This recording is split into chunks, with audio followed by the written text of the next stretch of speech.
Hello, good morning. It is April 10th, and it is the 13th day of the 3D printed Easter egg advent calendar.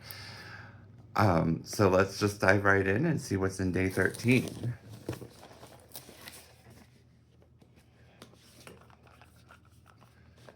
These are such cute boxes.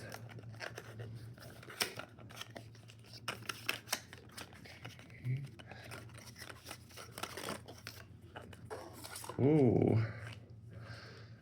It's almost similar to one we have.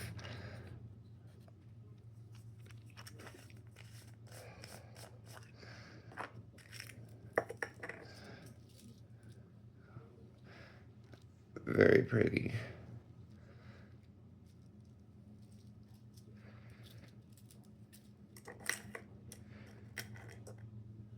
Okay, in the comments, when I'm finished with this calendar, do you want to see all the dragons like they're up here? But I'll show you if you want to see them. That'll be a longer video. All right, thanks for watching.